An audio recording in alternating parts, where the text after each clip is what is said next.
Hi guys, Lee's little sister here, back with some incredible information that I know I just had to share with you. Before we get into it, I definitely want to thank everybody who has watched my previous videos, commented on my videos, liked my videos, given me some pertinent feedback and some additional information, and also thank you to those who have subscribed. I definitely a Pottermore fan. I'm definitely a Potterhead. All of the things, and I wanted to come back and share with you some 5 major clues that I think we all missed in the Crimes of Grindelwald. So definitely break out Crimes of Grindelwald after listening to this video. Also, don't be afraid to leave a comment below, subscribe, like, do all of those things, and we're gonna get into it.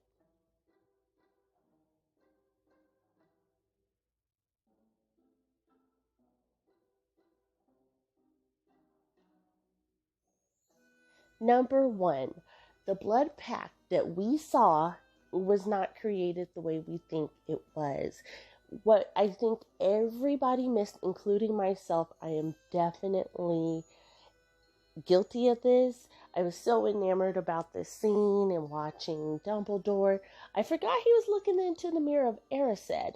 And as we all know from the Philosopher or Sorcerer's Stone, wherever you are, the mirror of Erised shows one's desires. It doesn't show reality, so to speak.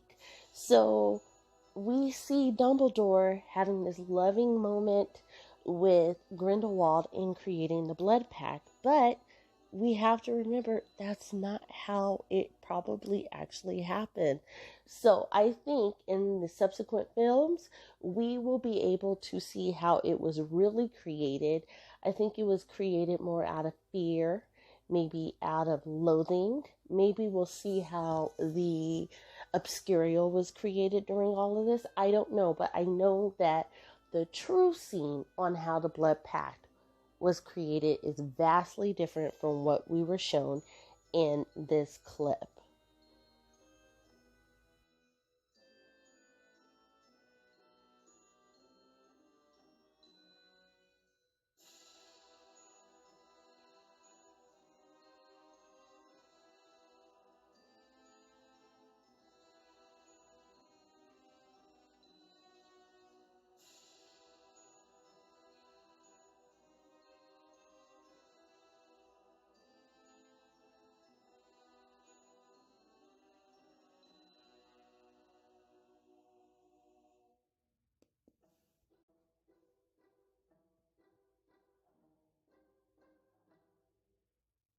Okay, guys, now for this second clue that I know everybody missed, you have got to be watching Crimes of Grindelwald intently, as I did over this past weekend. And I actually saw the doors that Newt and Tina go into as they're entering the Hall of Records.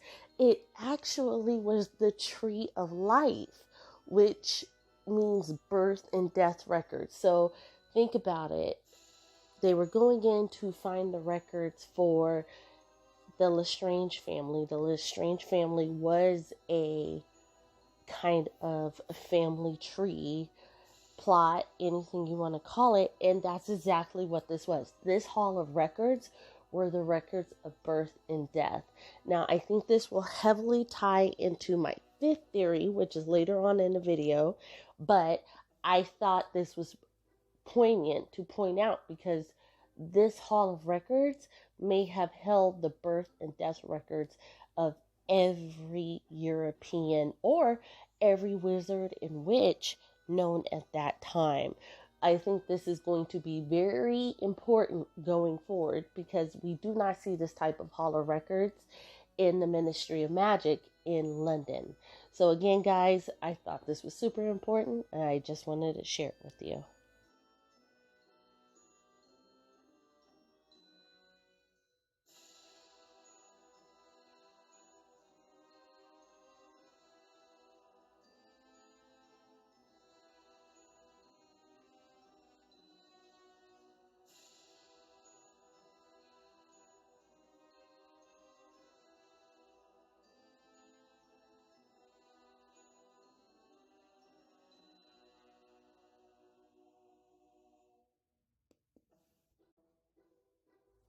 So this theory has been floating around on the internet, but in this picture, I am actually showing you proof. As you can see, Queenie has her hand on her side and it's kind of cupping what looks to be a rounder womb, or so she's definitely pregnant. I think this will be important because people are trying to say, oh, Queenie was the real mother of Voldemort. No, that's not true. But I do think that Queenie will be passing on a legacy or a type of lineage that is vastly important. So when we see the third installment of Fantastic Beasts come out, I do think we'll either see Queenie with the child, maybe we'll see her in the fourth, but Queenie is definitely carrying a child, and I honestly think this is why Grindelwald spared her. I think he saw the greatness not only in Queenie, but the greatness in the child that she's carrying. Now, there have been subsequent theories, shout out to the Collin brothers, for saying that her beau was actually the heir of Hufflepuff, but I'm going to leave that theory alone. I just wanted to show you that there is physical evidence in the movie that Queenie was indeed pregnant.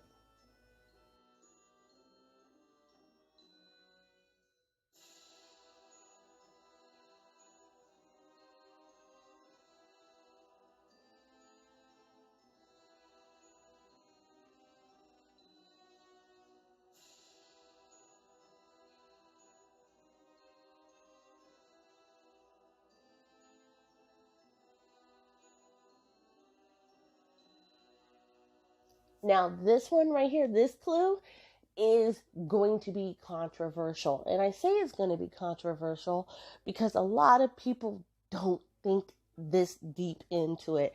But I kept hearing the names Rowell, Travers, Lestrange, and it all stemmed back to the Sacred 28. I think the Sacred 28 will be very prevalent in this series. I think the Sacred 28 was something that was dying off by the time that Voldemort and Harry came along, but I do think that the Sacred 28 was very prevalent during this series, and the reason why, and I chose Travers, so I showed you who Travers was during Fantastic Beasts and who he was during the Second Wizarding War, as they call it. That being said, I really, really think the Sacred 28, and I have been doing a lot of research because if you notice, the Rossier, Rowell, even Grindelwald himself, they were wearing the signature like emerald green throughout this movie. And I did not catch that the first 3 times, but after I started thinking about the Sacred 28, I caught it.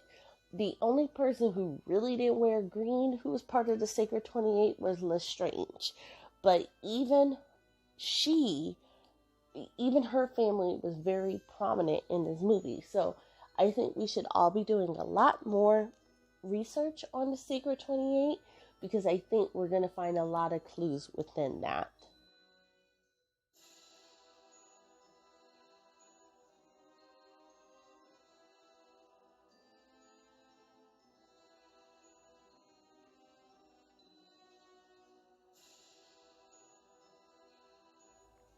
So this one right here is probably the biggest clue that we all missed, which was we were not watching a fortune telling kind of orb. We were watching a prophecy unfold.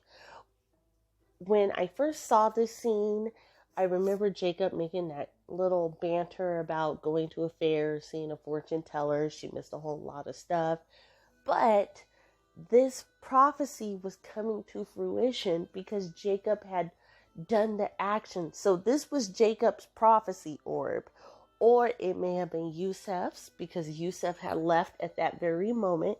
So this could have been Yusef's, but this was definitely a prophecy orb that mentioned Jacob, Tina, Queenie, Newt, and Yusef because Jacob was able to touch it. We could see later in the scene, he kisses the orb, touches it, runs off.